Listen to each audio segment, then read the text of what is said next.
근데 이게 희한한 게 저희가 뭐 술, 또 담배, 마약, 약물 이거는 우리 뇌에 바로 자극할 수 있는 부분이 될 텐데 어떤 분들은 뭐 도박이라든지 게임 이런 건 우리 몸에 들어오는 물질이 없는데 그래도 중독이 되나요?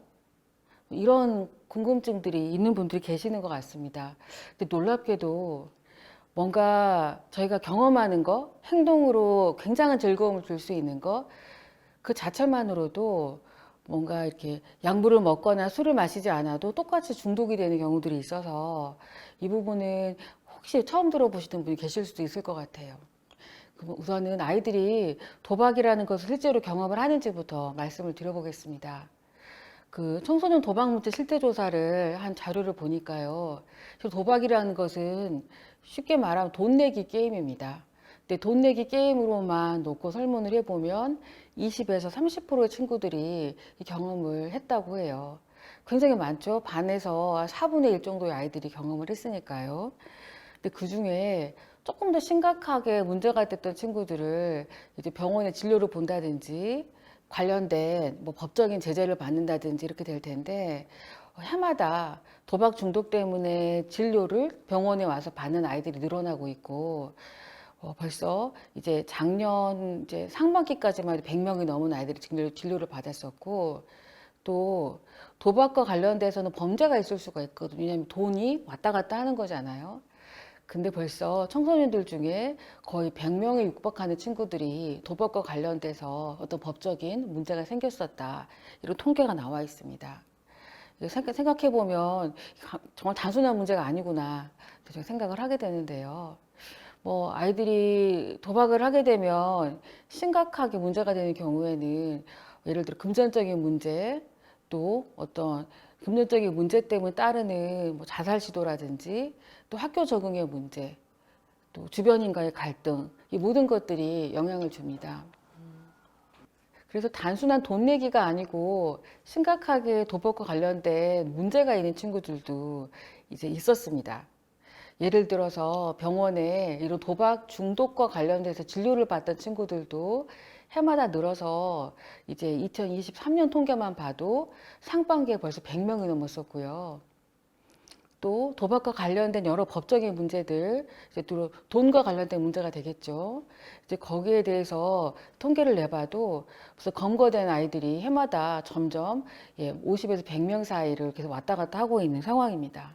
실제로 아이들이 도박과 관련된 심각한 문제가 있을 때는 주로 금전적인 어떤 돈을 뭐 절도를 한다든지 또 어떤 또래 관계에서 문제가 생긴다든지 그럴 수도 있고 또 이런 문제가 해결이 안 되면 죽고 싶어질 수도 있겠죠. 그래서 자살과 관련된 문제가 또 문제가 되기도 하고 또 이게 너무나 크고 우선되는 일이다 보니까 당연히 해야 될 학교 생활이라든지 다른 관심사가 너무 등한이 되기 때문에 학교 생활에 문제가 생기는 경우도 있습니다.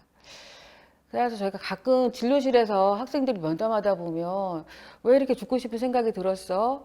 왜 이렇게 친구들하고 혹은 집에서 갈등이 심하게 생겼을까?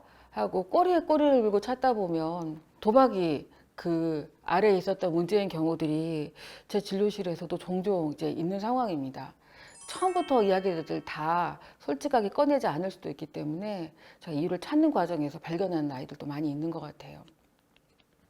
그러면 아이들 중에 얼마나 문제되는 아이들이 있을까? 이제 통계조사한 것이 있어서 가져와 봤습니다.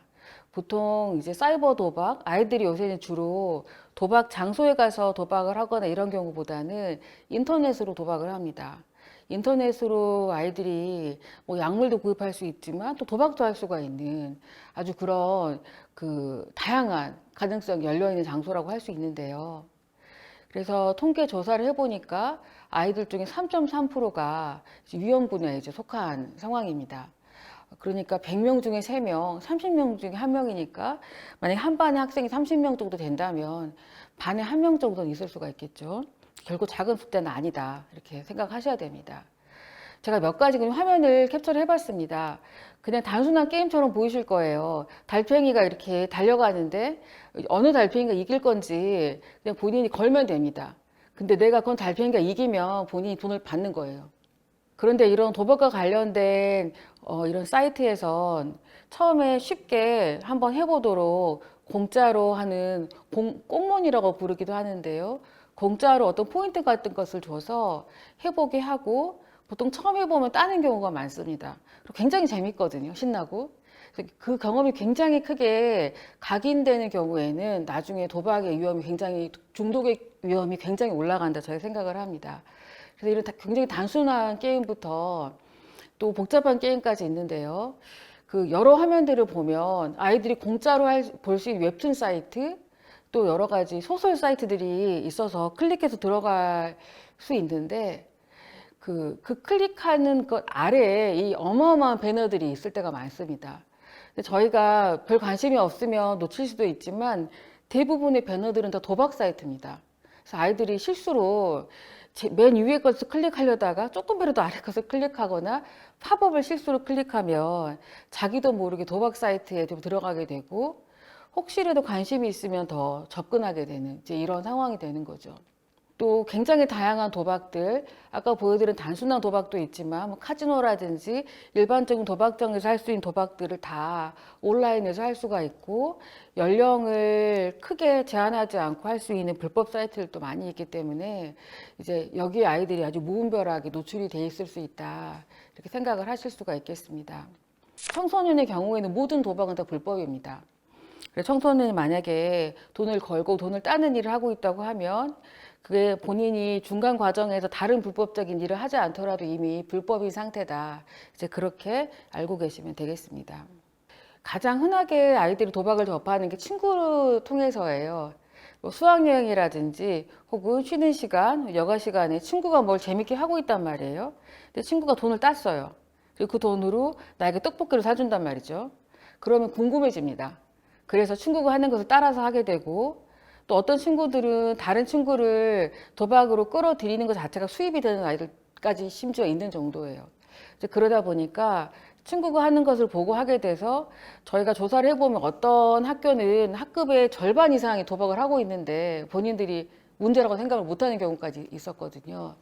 그래서 그것들이 쌓이다 보면 유난히 도박에 푹 빠지는 어떤 중독에 더 취약한 친구가 생기게 되고 금방 따서 회복할 것 같으니까 친구에게도 빌리고 부모님께 거짓말하고 또 해결이 안 되니까 또 다른 방법을 찾고 그러다 보면 집중도 안 되고 학교 생활에도 흥미가 떨어지고 친구들 사이에서도 문제가 돼서 가끔은 친구에게 돈을 빌리다가 학교 폭력으로 신고까지 당하는 친구들도 가끔 있었습니다. 따라서 이제 이런 어떤 문제 행동들이 있으면 혹시라도 도저히 이해가 안 된다. 왜 아이가 계속 이렇게 뭔가 정신을 딴 데 놓고 지내고 있을까 싶을 때 이런 의심도 저희가 한 번씩은 해야 될 수가 있겠습니다.